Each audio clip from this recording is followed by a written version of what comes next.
Olá, meus queridos, vamos continuar nossa leitura da Bíblia. Para quem não me conhece ainda, meu nome é Dalva. Nós estamos lendo a Bíblia desde Gênesis. E hoje nós estamos já em Esdras, terminando já o livro de Esdras. Nós vamos ler hoje o capítulo 8 e o 9. A lista dos líderes das famílias que voltaram.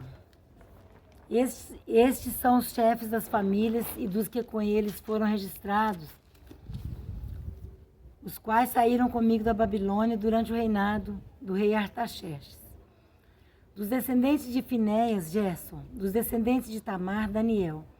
Dos descendentes de Davi, Ratuz. Dos descendentes de Secanias e dos descendentes de Parós, Zacarias, sendo registrados com eles 150 homens. Dos descendentes de Paate, Moabe, Elioenai, filho de Zeraías, e com ele 200 homens. Dos descendentes de Zatu, Secanias, filho de Jaziel, e com ele 300 homens. Dos descendentes de Adim, Ebed, filho de Jonatas, e com ele 50 homens. Dos descendentes de Elão, Jesaías, filho de Atalias, e com ele 70 homens. Dos descendentes de Cefatias, Zebadias, filho de Micael, e com ele 80 homens. Dos descendentes de Joabe, Obadias, filho de Jeiel, e com ele 218 homens. Dos descendentes de Bani, Selomite, filho de Josifias, e com ele 160 homens. Dos descendentes de Bebai, Zacarias, filho de Bebai, e com ele 28 homens. Dos descendentes de Asgad, Joanã, filho de Racatã, e com ele 110 homens. Dos descendentes de Adonicão, os últimos que chegaram, Elifelete, Jeiel e Semaías, e com eles 60 homens. Dos descendentes de Bigvai, Utai e Zabude, e com eles 70 homens. O retorno a Jerusalém. Eu os reuni junto ao canal que corre para Ava e acampamos ali por 3 dias. Quando passei em revista o povo e os sacerdotes, não encontrei nenhum levita. Por isso convoquei Eliezer, Ariel, Semaías, Elnatã, Jaribe, Elnatã, Natã, Zacarias e Mesulão, que eram líderes, e Joiaribe e Natã, que eram homens sábios. E os enviei a Ido, o líder de Casífia. Eu lhes falei o que deveriam dizer a Ido e a seus parentes, os servidores do templo em Casífia, para que nos trouxessem servidores para o templo de nosso Deus. Como a bondosa mão de Deus estava sobre nós, eles nos trouxeram Serebias, homem capaz, dentre os descendentes de Mali, filho de Levi, neto de Israel, e os filhos e irmãos de Serebias, 18 homens. E também Asabias, acompanhado de Jesaías, dentre os descendentes de Merari, e seus irmãos e filhos, 20 homens. Trouxeram ainda 220 dos servidores do templo, um grupo que Davi e os seus oficiais tinham formado para ajudar os levitas. Tinham formado para ajudar os levitas. Todos eles tinham seus nomes registrados. Ali, junto ao canal de Ahava, proclamei jejum para que nos humilhássemos diante do nosso Deus e lhe pedíssemos uma viagem segura para nós e nossos filhos, com todos os nossos bens.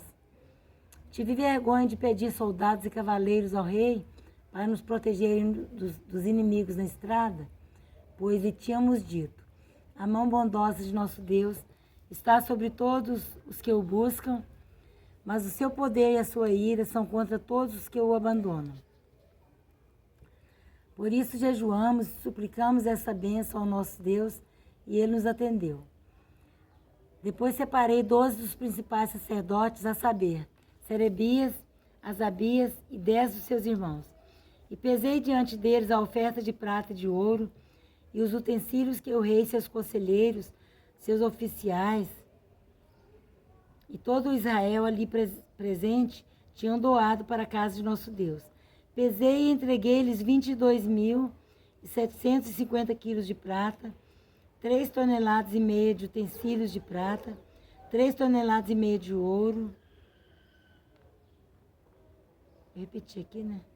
Vou voltar aqui no ponto onde eu parei. Pesei e entreguei-lhes 22.750 quilos de prata, 3,5 toneladas de utensílios de prata. Repete mesmo. 3,5 toneladas de ouro, 20 tigelas de ouro pesando 8,5 kg e 2 utensílios finos de bronze polido, tão valiosos como se fossem de ouro. Eu lhes disse, tanto vocês como estes utensílios são consagrados ao Senhor.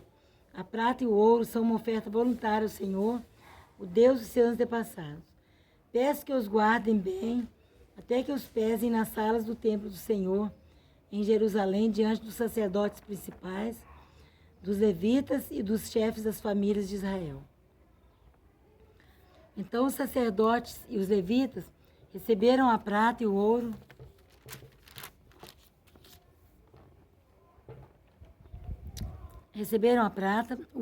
os utensílios sagrados, depois de pesados para levá-los a Jerusalém, ao templo do nosso Deus. No 12º dia do primeiro mês, nós partimos do canal de Ahava e fomos para Jerusalém. A mão do nosso Deus esteve sobre nós, e ele nos protegeu do ataque de inimigos e assaltantes pelo caminho. Assim chegamos a Jerusalém e ficamos descansando 3 dias. No 4º dia, no templo do nosso Deus, pesamos a prata, o ouro e os utensílios sagrados e os demos a Meremote, filho do sacerdote Urias. Estavam com ele Eleazar, filho de Finéias, e os levitas Josabade, filho de Jesua, e Noadias, filho de Binuí. Tudo foi contado e pesado, e o peso total foi registrado naquela mesma hora. Eram, então, os exilados que tinham voltado do cativeiro, sacrificaram holocaustos ao Deus de Israel. 12 touros em favor de todo Israel, 96 carneiros, 77 cordeiros, e, como oferta pelo pecado, 12 bodes, tudo oferecido como holocausto ao Senhor. Eles também entregaram as ordens do rei aos sátrapas e aos governadores do território a oeste do Eufrates, e ajudaram o povo na obra do templo de Deus. Capítulo 9 de Esdras. A oração de Esdras. Depois que foram feitas essas coisas, os líderes vieram dizer-me: o povo de Israel, inclusive os sacerdotes e os levitas, não se mantiveram separados dos povos vizinhos e de suas práticas repugnantes, como as dos cananeus, dos hititas, dos ferezeus, dos jebuseus, dos amonitas, dos moabitas, dos egípcios e dos amorreus. Eles e seus filhos se casaram com mulheres daqueles povos e com eles misturaram a descendência santa. E os líderes e os oficiais estão à frente nessa atitude infiel. Quando ouvi isso, rasguei a minha túnica e o meu manto, arranquei os cabelos da cabeça e da barba e me sentei estarrecido. Então todos os que tremiam diante das palavras do Deus de Israel reuniram-se ao meu redor por causa da infidelidade dos exilados. E eu fiquei sentado ali estarrecido até o sacrifício da tarde. Então, na hora do sacrifício da tarde, eu saí do meu abatimento, com a túnica e o manto rasgados, e caí de joelhos com as mãos estendidas para o Senhor, o meu Deus, e orei. Meu Deus, estou por demais envergonhado e humilhado para levantar o rosto diante de Ti. Meu Deus, porque os nossos pecados cobrem a nossa cabeça e a nossa culpa sobe até os céus. Desde os dias dos nossos antepassados até agora, a nossa culpa tem sido grande. Por causa dos nossos pecados, nós, os nossos reis e os nossos sacerdotes, temos sido entregues à espada e ao cativeiro, ao despojo e à humilhação nas mãos de reis estrangeiros, como acontece hoje. Mas agora, por um breve momento, o Senhor, o nosso Deus, foi misericordioso, deixando-nos um remanescente e dando-nos um lugar seguro em seu santuário. E dessa maneira o nosso Deus ilumina os nossos olhos e nos dá um pequeno alívio em nossa escravidão. Somos escravos, vou repetir. Somos escravos, mas o nosso Deus não nos abandonou na escravidão. Ele tem sido bondoso para conosco diante dos reis da Pérsia. Ele nos deu vida nova, para reconstruir o templo do nosso Deus e levantar suas ruínas, e nos deu um muro de proteção em Judá e em Jerusalém. E agora, ó nosso Deus, o que podemos dizer depois disso?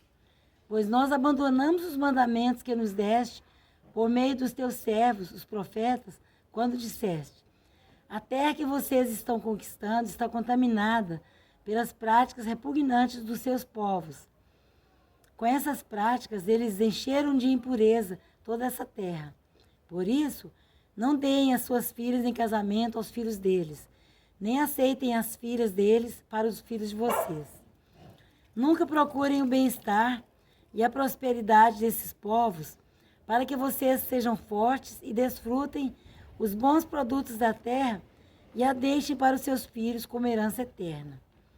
Depois de tudo que nos aconteceu por causa de nossas más obras e por causa de nossa grande culpa, apesar de nos teres punido menos do que os nossos pecados mereciam, ó Deus, e ainda nos teres dado um remanescente como este, como podemos voltar a quebrar os teus mandamentos e a realizar casamentos mistos com esses povos de práticas repugnantes?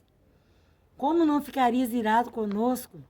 Não nos destruirias e não nos deixarias sem remanescente ou sobrevivente algum? Ó Senhor, Deus de Israel, Tu és justo e até hoje nos deixaste sobreviver como um remanescente. Aqui estamos diante de Ti com a nossa culpa, embora saibamos que por causa dela nenhum de nós pode permanecer na Tua presença. Olha, gente, a palavra de Deus sempre nos adverte a isso. Não entrei em julgo desigual com os infiéis. Que comunhão tem a luz com as trevas? Que comunhão tem o Deus vivo e os ídolos? Então, gente, isso é para ser obedecido. E nos dias de hoje não é diferente. Né? Por exemplo, nós que somos cristãos, evangélicos, né, famosos, do jeito que o povo fala aí, crente, evangélico, cristão, nós não devemos misturar com a prática dos povos idólatras. Nós não podemos mudá-los, porque quem muda é só Deus. Quem convence é só o Espírito Santo. Nós apenas pregamos a palavra de Deus. Mas nós não podemos misturar. Nós não podemos fazer um pacto com eles, uma aliança, tipo uma aliança de casamento. Né? Nós não podemos deixar nossos filhos, nossos netos, nossa geração, nós nunca devemos concordar com essa prática, né, de casá-los com pessoas de outra fé, pessoas com esses costumes idólatras, né? De adorar deuses estranhos. Porque nós cremos somente um Deus, somente a Trindade. Nós não temos ídolos, graças a Deus, que o Senhor já nos libertou da idolatria. Então, nós não devemos concordar com essas práticas. Se fizerem, é por desobediência. Mas nós não concordamos. Porque a Bíblia nos adverte, lá no Novo Testamento, não entrei em julgo desigual com os infiéis. Porque quando a pessoa está casando, eles fazem um pacto, uma aliança de casamento, uma aliança de serem um. Que eram duas pessoas que transformam em um só, na aliança do casamento. E nós, como pais, como avós, nós não devemos concordar com essas práticas. Porque a Bíblia nos adverte e sempre está nos ensinando. Não entrei em julgo desigual com os infiéis. Que comunhão tem a luz com as trevas? Que comunhão tem o Deus vivo e os ídolos?